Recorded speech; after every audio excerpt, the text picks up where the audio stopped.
Assalamualaikum warahmatullahi wabarakatuh. Alhamdulillahirabbil alamin. Wassalatu wassalamu ala asyrafil anbiya'i wal mursalin wa ala alihi wa sahbihi ajma'in. Allahumma salli wa sallim ala sayyidina Muhammadin al-Fatih lima ughliq wal khatim lima sabaq wa nasiril haqq bil haqq wal hadi ila siratikal mustaqim wa ala alihi wa sahbihi haqqa qadrihi wa miqdarihil azim. Rabbi shrah li sadri wa yassir li amri wahlul 'uqdatan min lisani yafqahu qawli. Subhanaka la ilma lana illa ma 'allamtana innaka antal alimul hakim. Wala haula wala quwwata illa billahil aliyyil azim. Saudara-saudari pengacara majlis yang berhormat, Datuk Seri Haji Ahmad Said, Ketua UMNO Bahagian Kemaman, yang berhormat Datuk Seri Haji Ahmad Syabri Cik, Timbalan Ketua UMNO Bahagian Merangkap Menteri Pertanian dan Industri Asas Tani Malaysia, yang bahagia Datuk Wan Ahmad Nizam bin Wan Abdul Hamid, Naib Ketua UMNO Bahagian Kemaman, yang bahagia Tuan Haji Razali bin Yusof, Pengurusi Tetap UMNO Bahagian Kemaman, Datuk Rohani binti Allah, Ketua Wanita UMNO Bahagian Kemaman, yang bahagia Datuk Ahmad Fikri Haji Ibrahim, Ketua Pemuda UMNO Bahagian, Puan Syahidah binti Yusof, Ketua Puteri UMNO Bahagian, yang berhormat Datuk Haji Muhammad Fahmi bin Haji Yusof, Susah Perhubungan UMNO Negeri Terengganu, yang berhormat Wan Abdul Hakim bin Tan Sri Wan Mokhtar, Ketua Penerangan UMNO Negeri, Kekada Tan Sri Datuk Sri Darjah Amar Wan Mokhtar, mantan Menteri Besar, sahabat lama saya. Syukur dapat berjumpa lagi untuk sekian lamanya. Masih sihat, alhamdulillah. Pimpinan UMNO Bahagian Kemaman, tim-tim jemputan, sidang perwakilan, saudara dan saudari yang saya hormati sekalian. Alhamdulillah, saya panjatkan rasa syukur kehadirat Allah Subhanahu wa taala kerana pada petang ini dapat bersama-sama hadir untuk memuliakan persidangan perwakilan UMNO Bahagian Kemaman yang diadakan pada petang ini. Saya ingin mengucapkan ribuan terima kasih di atas kesudian yang berhormat Datuk Ketua Bahagian dan juga pimpinan Bahagian Kemaman untuk menjemput saya hadir dan juga memberikan penghormatan kepada saya untuk meresmikan persidangan perwakilan ini, insya-Allah.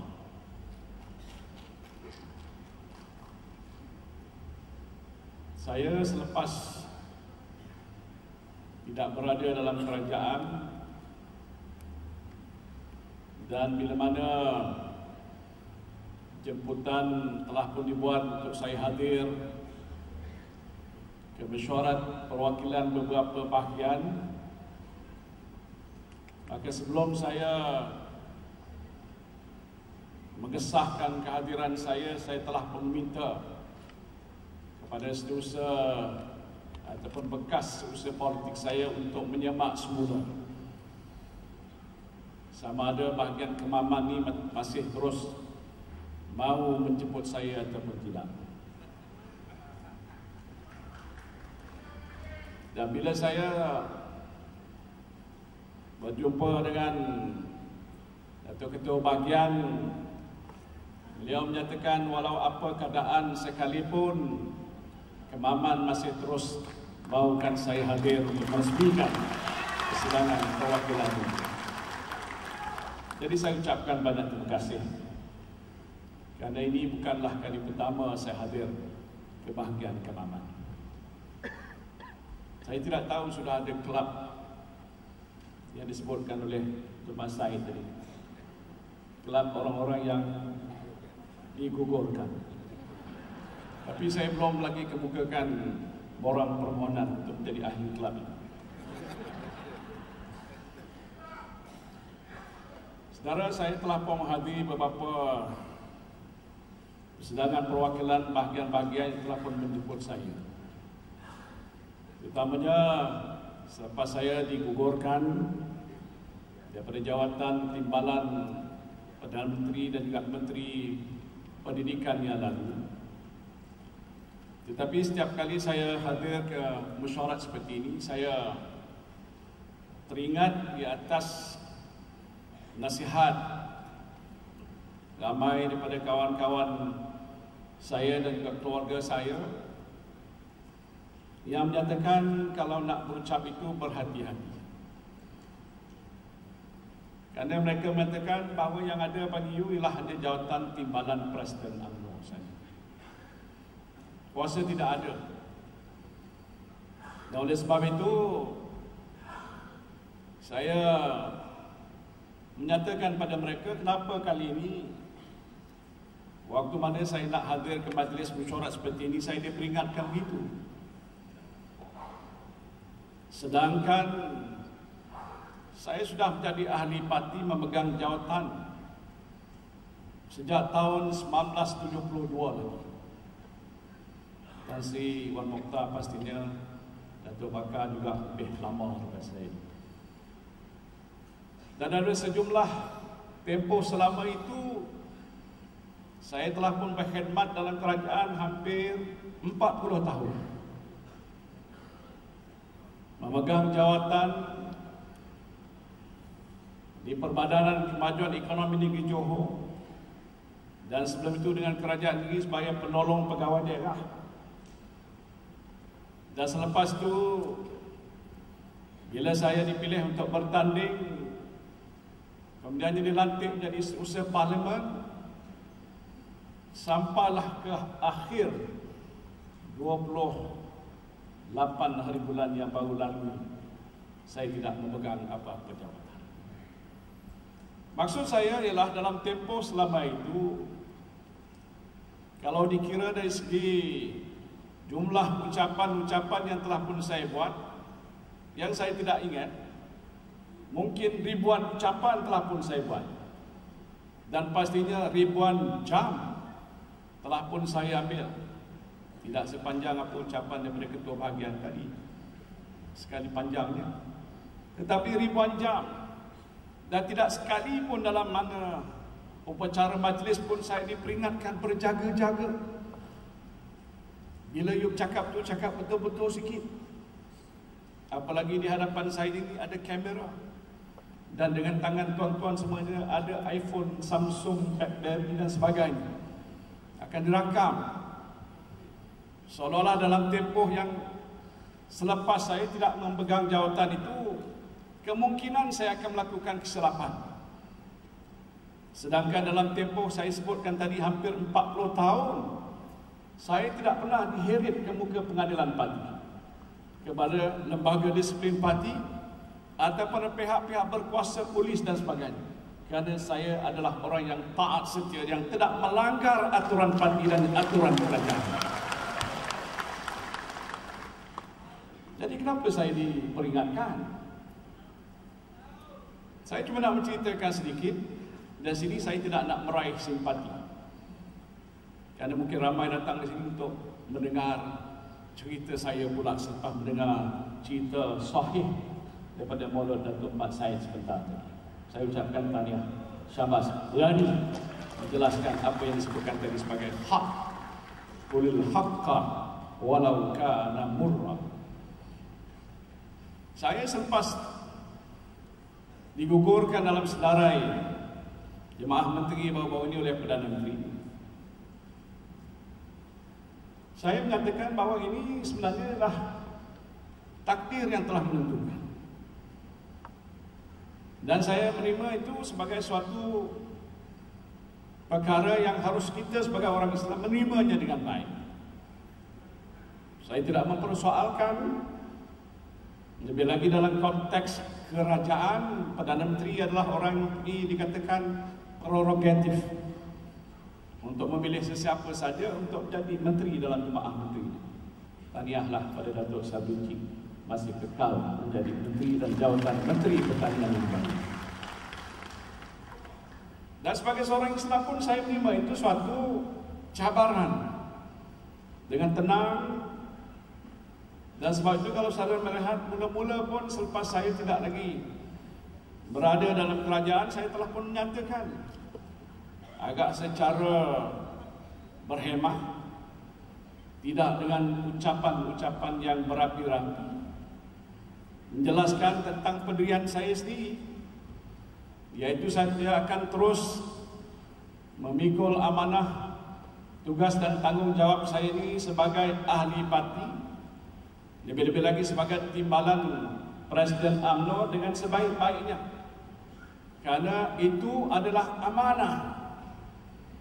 Dan apabila dia menjadi amanah, kita tidak boleh pecah amanah. Kita kena tunaikan tanggungjawab kita dengan sebaik-baiknya.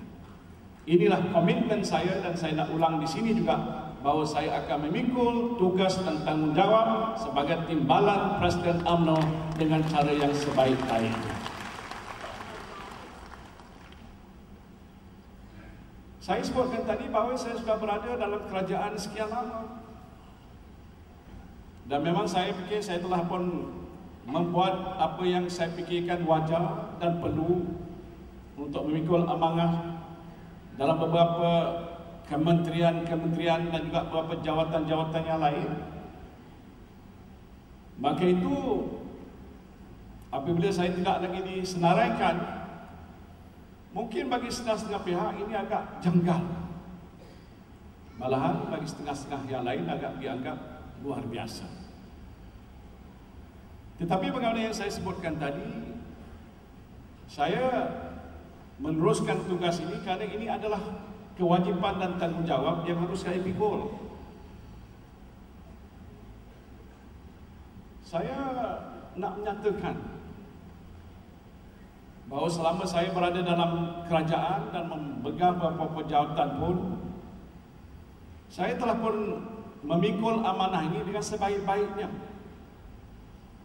Dan saya tidak sekali-kali berbuat sesuatu yang saya anggap boleh menjejaskan tanggungjawab saya, apalagi dalam soal bekerjasama dengan Presiden Parti ataupun pimpinan-pimpinan yang lain. Ini saya anggap adalah suatu tanggungjawab yang mesti saya sempurnakan. Contohnya, semenjak saudara memberikan kepercayaan pada saya sebagai timbalan Presiden UMNO, dilantik pula oleh Perdana Menteri sebagai timbalan Perdana Menteri. Tempoh masa itu lebih kurang hampir 6 tahun. Saya tidak sekali-kali dalam mana majlis sekalipun ataupun berhadapan dengan mana-mana pihak sekalipun menyatakan bahawa saya tidak bersetuju dengan dasar-dasar kerajaan. Saya bertentangan dengan apa yang diputuskan oleh Jemaah Menteri. Saya tidak menyokong keputusan Perdana Menteri. Saya fikir kalau saudara nak semak, boleh semaklah dalam media yang biasa mencatatkan apa yang saya ungkapkan. Tidak sekali-kali saya lakukan. Bermakna saya tidak ada mengambil sesuatu tindakan-tindakan yang dianggap bercanggah dengan dasar kerajaan. Kerana saya adalah sebahagian daripada kerajaan. Dasar-dasar yang kita putuskan dan program yang kita laksanakan adalah di atas dasar collective responsibility, tanggungjawab bersama. Cuma dalam soal yang disebutkan oleh Tok Mat Said tadi yang berbeza sedikit ialah soal 1MDB. Ini saya nak jelaskan. Saya tidak langsung mempertikaikan banyak perkara-perkara. Dato' Sabri Cik berada dalam jemaah menteri. Kalau ada pun dalam tempoh kita bersidang dan berbincang dalam mesyuarat itu, kita berbuat sesuatu itu dengan pandangannya ikhlas. Bukan ada niat-niat sesuatu yang lain daripada yang baik untuk rakyat dan negara. Kita tidak menyuarakan sesuatu itu untuk kepentingan diri. Malah saya tak dapat apa-apa faedah daripada apa keputusan sekalipun. Kerana itu adalah kewajipan kita sebagai ahli jemaah menteri, sebagai contoh, untuk melaksanakan apa yang kita fikirkan terbaik untuk negara. Dalam soal 1MDB juga, sebenarnya saya mengeluarkan banyak pandangan dalam mesyuarat jemaah menteri. Kalau ada pun saya ungkapkan sebahagian kecilnya di dalam mesyuarat majlis tertinggi.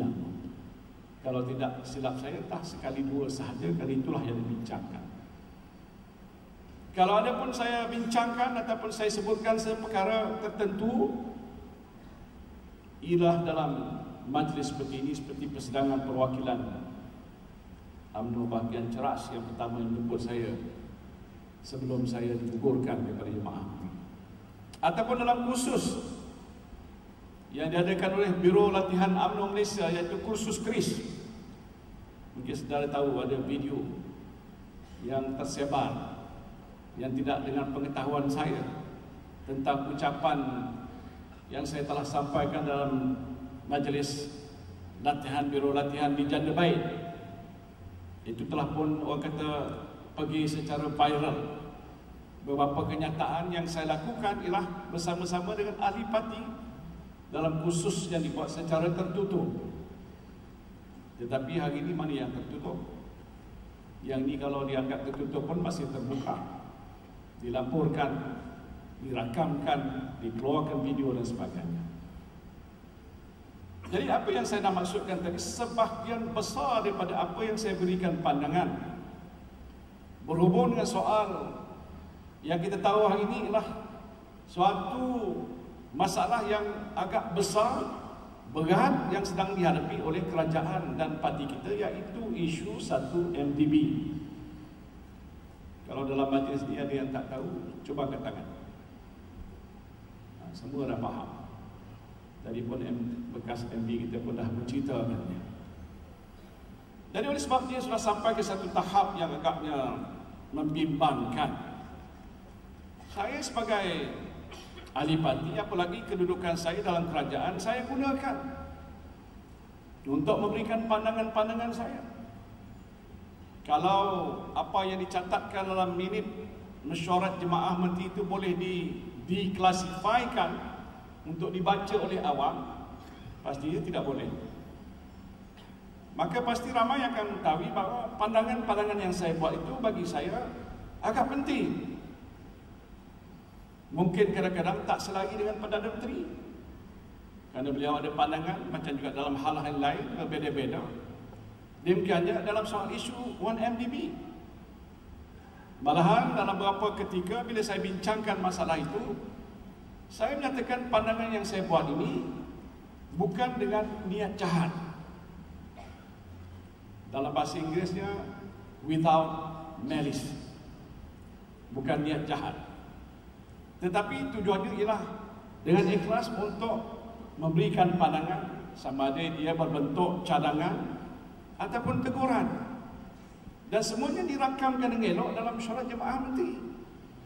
Isu-isu yang agak pokok, yang menyentuh tentang bagaimana nak menguruskan dan melihat bagaimana masa depan 1MDB, pelan untuk distrukturkan pula 1MDB, langkah-langkah yang perlu diambil untuk menyelesaikan masalah 1MDB, dan pandangan-pandangan saya tentang struktur governance yang ada dalam 1MDB. Sebagai contoh, saya berikan pandangan elok kalau Perdana Menteri tidak menduduki jawatan sebagai pengurusi lembaga penasihat 1MDB. Kerana saya menyatakan begitu ialah untuk mengelakkan daripada Perdana Menteri kita ditohmah terlibat dengan segala keputusan-keputusan yang dibuat dalam 1MDB.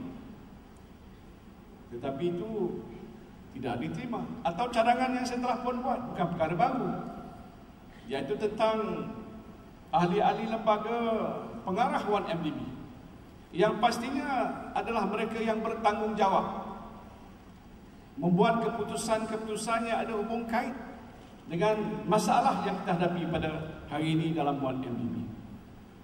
Persoalannya, adakah soal-soal sebegitu dianggap luar biasa ataupun dia dianggap agaknya tidak boleh dilakukan?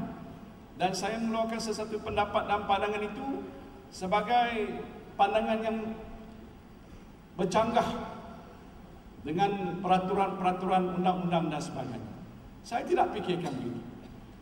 Malahan satu ketika saya telah pun menjelaskan bahawa kalau saya tidak mengemukakan pandangan-pandangan begini, dan selepas itu akan timbul beberapa masalah-masalah lain, maka kita sebagai kerajaan akan sama-sama terlibat dalam apa-apa keputusan yang mungkin membawa kesan-kesan yang tidak baik pada kerajaan dan pastinya juga pada parti kita. Jadi saudara, saya menyentuh ini sedikit saja kerana saya dinasihatkan jangan sentuh perkara yang dalam-dalam. Dalam bahasa Inggerisnya, you cannot deep dive. Kalau deep dive tu agak macam membuat ataupun membuka pekung di dada ataupun mengeluarkan perkara-perkara yang dibincangkan secara rahsia, maka itu mungkin dianggap sebagai satu kesalahan. Tetapi saya nak jelaskan begini ialah kerana pendirian saya ini dan langkah yang telah pun saya ambil itu, adakah dia bercanggah dengan peranan saya sebagai timbalan Perdana Menteri ataupun timbalan Presiden nanti? Saya tidak fikir begitu. Tak tahu lah kalau Maman kata ini salah. Sesuatu tindakan yang saya lakukan itu saya fikir ada senari dengan peranan kita sebagai pembantu untuk memberi nasihat, memberikan pandangan, walaupun mungkin pandangan itu tidak dipersetujui. Seperti contoh untuk memberikan pinjaman yang lebih kepada 1MDB dalam keadaan mana syarikat ini sudah berhadapan dengan isu besar, tak mampu nak bayar kadar faedah yang nilainya sampai 1.3 ke 1.4 bilion setahun dan masih berterusan dengan masalah sebegitu. Jadi teguran-teguran dan pandangan-pandangan yang saya kemukakan, saudara, bagi saya tak untuk kebaikan parti kita, untuk menentukan supaya imej kerajaan kita tidak terus terjejas, seolah-olah isu seperti ini dianggap remeh dan jangan ada sesuatu tindakan-tindakan dibuat yang boleh membawa kesan-kesan yang lain selain daripada kesan yang sudah pun segi ada dalam masalah 1MDB ini. Hari ini saudara tahu bahawa isu ini sudah agak menjadi satu isu yang besar. Saya bersetuju dengan keputusan Jemaah Menteri sebagai contoh untuk siasatan dilakukan kepada 1MDB. Malahan bukan saya punya keputusan, saya sokong keputusan Jemaah Menteri yang dipimpin oleh Perdana Menteri. Kerana isu ini sudah agak dijadikan sebagai isu yang besar, bukan saja di peringkat dalam negara, tetapi juga di peringkat antarabangsa. 1MDB telah tidak jadi satu berita nasional, dia jadi satu berita antarabangsa. Dan disebabkan dia sudah jadi perhatian yang besar, tentulah kita kena mencari langkah-langkah segera untuk menyelesaikan perkara itu dan mengenal pasti di manakah masalahnya, siapakah yang bertanggungjawab yang meletakkan keadaan syarikat ini dalam keadaan sebegitu, sama ada dia hutang ataupun kerugian ataupun tanggungan ataupun tanggapan setengah-setengah pihak bahawa wang itu agaknya hilang entah ke mana, disebutkan bukan oleh saya, oleh pihak-pihak yang tertentu. Jadi bila Jemaah Menteri sudah membuat keputusan supaya siasatan itu diambil, dan kita tahu pihak Peguam Negara yang lalu telah pun mengambil langkah menubuhkan apa yang dipanggil satu task force. Di bawah itu ada pihak polis, ada pihak Governor Bank Negara, ada juga Ketua Suruhanjaya SPRM bersama-sama untuk membuat siasatan secara yang telus. Saya anggap itu langkah yang bijak. Tetapi yang penting bukan soal menubuhkan pasukan itu. Yang penting ialah untuk mencari apakah masalah ataupun isu-isu yang telah pun dihadapi oleh syarikat ni yang dapat dikenal pasti sama ada dia menyalahi undang-undang tertentu ataupun sebaliknya. Dan mengenal pasti siapa pula mereka yang dianggap bertanggungjawab dan bagaimana yang disebutkan oleh Perdana Menteri, tindakan-tindakan dari sudut undang-undang mesti diambil terhadap mereka ini kerana mereka telah membawa Malaysia dan juga syarikat ini khususnya dalam keadaan kerugian yang besar, tanggungannya agak luar biasa. Tetapi yang jadi masalah kita pada hari ini ialah apa jadi dengan task force itu. Saya dimaklumkan yang baru-baru ini bahawa task force ini sudah pun dibubarkan.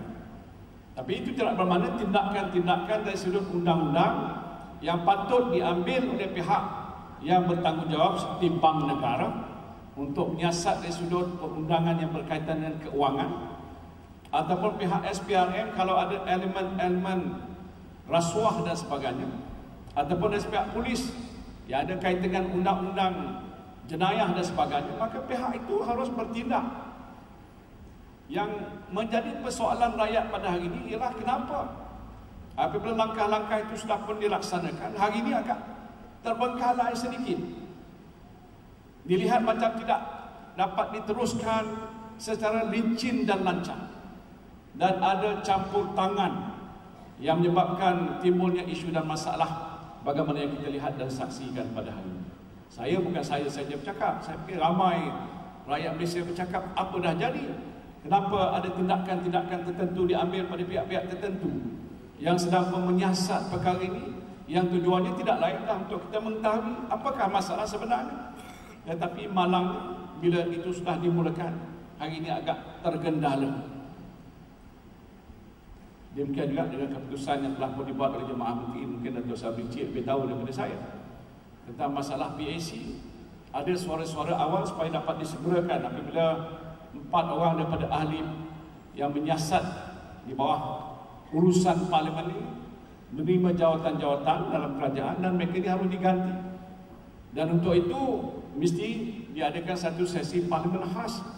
Tetapi saya dengar Jemaah Menteri tunggu sampai bulan Oktober, bermakna kita terpaksa menunggu hampir lebih 2 bulan. Dan bermakna di waktu ini proses-proses untuk memanggil pihak-pihak yang telah pun disenaraikan itu tidak dapat dilaksanakan. Jadi rakyat bertanya, kenapa begitu? Kenapa dibiarkan begitu? Ataupun lambat mengambil tindakan-tindakan? Adakah ia sengaja dibuat? Ataupun ada masalah-masalah tertentu yang menyebabkan tindakan-tindakan untuk mengganti keahlian baru tak dapat dilaksanakan? Saudara, saya sebut ini hanya sebagai gambaran tentang permasalahan yang kita sedang hadapi. Malahan isu 1MDB bukan saja menjadi isu yang telah menekan suasana iklim politik dalam negara kita. Dia sudah menjadi satu isu besar di peringkat antarabangsa. Saya dimaklumkan oleh sahabat saya, menunjuk saya dalam iPhone saya tentang siasatan yang sedang pun dilakukan di Switzerland, kerana ini di bawah perkara yang berkaitan dengan money laundering yang dikatakan ada kaitan dengan 1MDB. Bermakna isu ini tidak jadi hanya isu nasional, dia sudah ke peringkat antarabangsa. Jadi sebab itulah bagi saya yang penting ialah bagaimana kita nak menentukan agar imej negara kita ini jangan terus terjejas, jangan terjunam jatuh ke bawah. Pandangan masyarakat dunia terhadap Malaysia dan masyarakat Malaysia terhadap pimpinan dalam kerajaan, bagi saya amat penting untuk menentukan kerelevanan dan keberkekalan kita dalam kuasa politik di negara kita. Kalau ia tidak diuruskan dengan bijaksana, kalau dia tidak dilaksanakan dengan segera dan dia mengambil masa yang agak lama, maka ini akan menekan, melembabkan orang kata sentimen, sehingga masalah ekonomi kita juga terjejas. Apalagi dengan harga minyak yang agak jatuh, harga kelapa sawit, harga getah yang jatuh, dan juga isu-isu yang lain termasuk sentimen politik yang telah menekankan ringgit Malaysia menurun. Sekarang ini katanya bagi 1 US dollar, menurun. Dan pastinya kalau tidak ada usaha sesuatu dibuat, pertama untuk menyelesaikan masalah politik yang akan menekan sentimen ini, apalagi isu-isu fundamental yang lain, maka pastinya dia akan menjadi satu beban besar. Dan kesannya ialah kepada ekonomi negara kita. Saya sedar mungkin pihak kerajaan sudah pun mengambil langkah-langkah bagaimana yang dinyatakan oleh pihak Governor Bank Negara baru-baru ini untuk menentukan supaya pertumbuhan itu masih terus berjalan.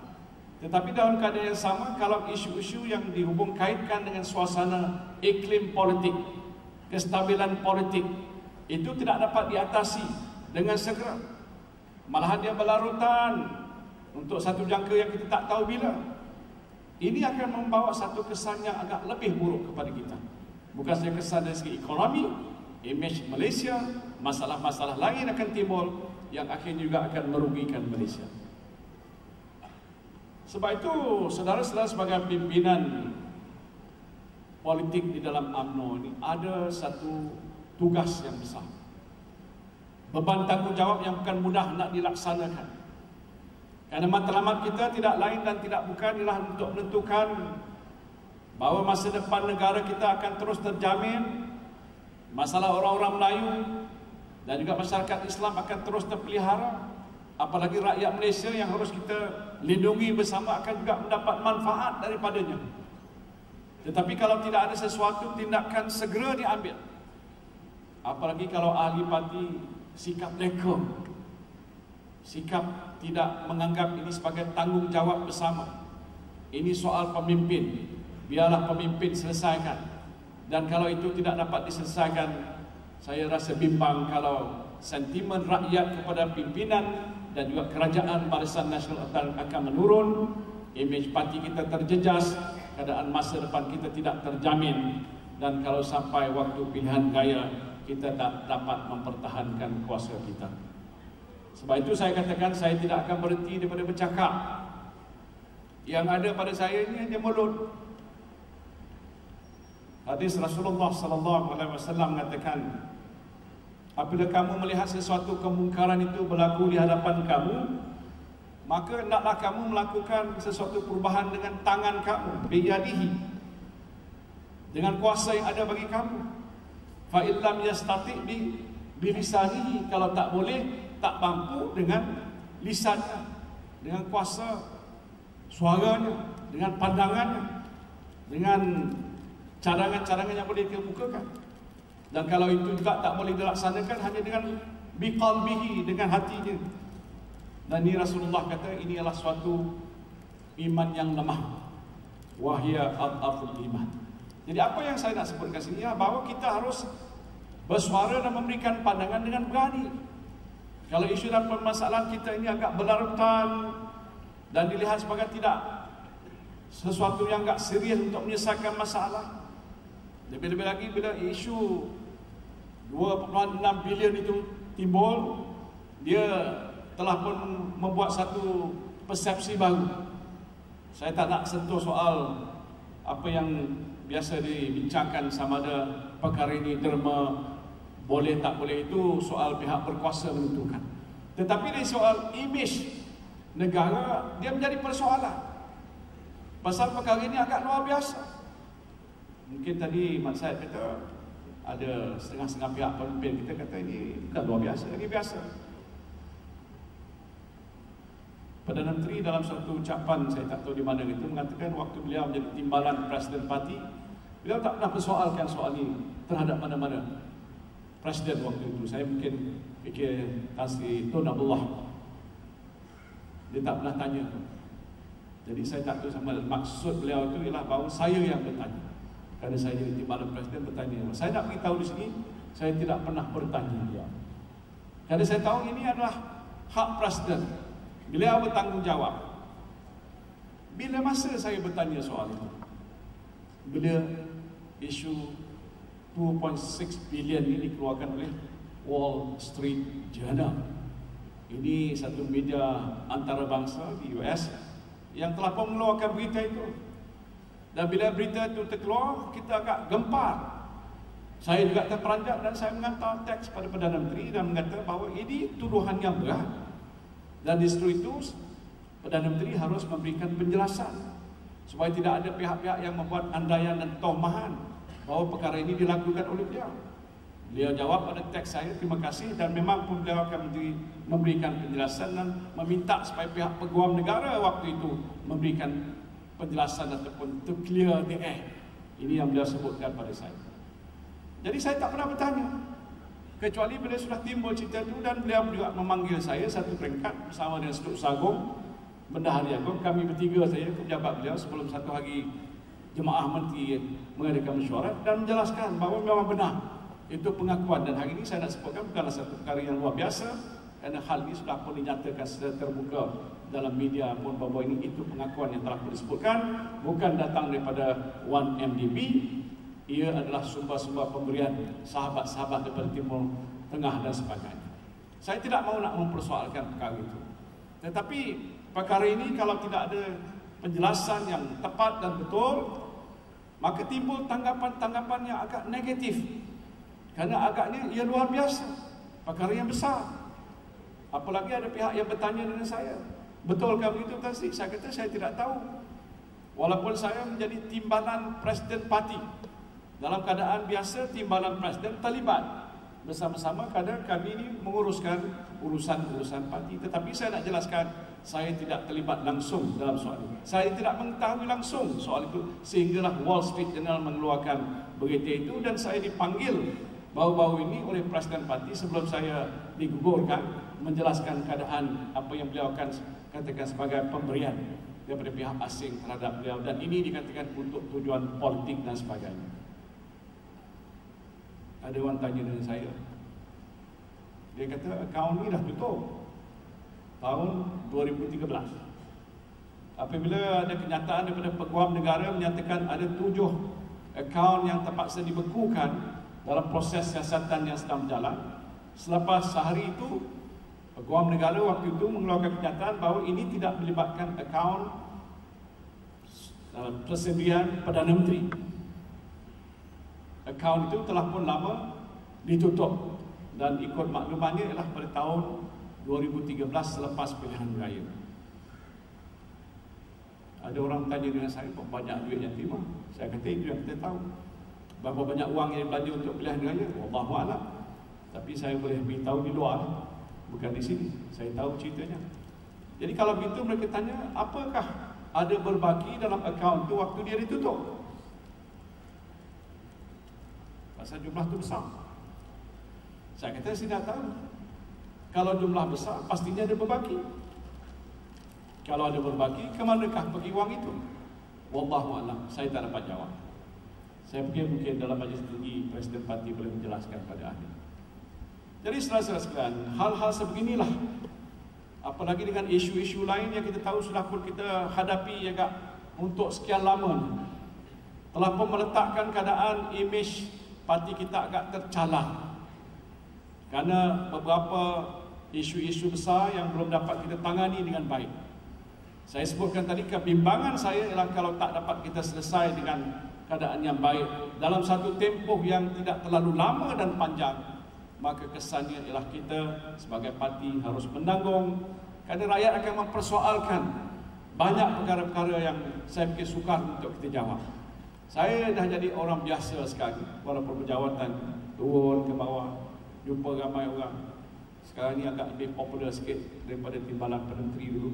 Tak tahu apa sebabnya, mungkin dia tengok saya dia kesian, saya nak ambil selfie, nak ambil gambar, nak itu ini. Tetapi umumnya saya dapat maklum balas yang dirasakan sikap tidak puas hati, malahan tidak begitu positif terhadap kita sebagai kerajaan dan parti yang mentadbirkan negara pada waktu ini. Saya agak bimbang kalau trend ini agak berterusan dan tak ada suatu tindakan baru untuk menyelesaikan masalah ini, maka sentimen, persepsi yang biasa kita timbul tentang soal-soal yang berkaitan dengan masa kita, masa politik pada hari ini, dia akan membawa kesan pada pilihan raya yang akan datang.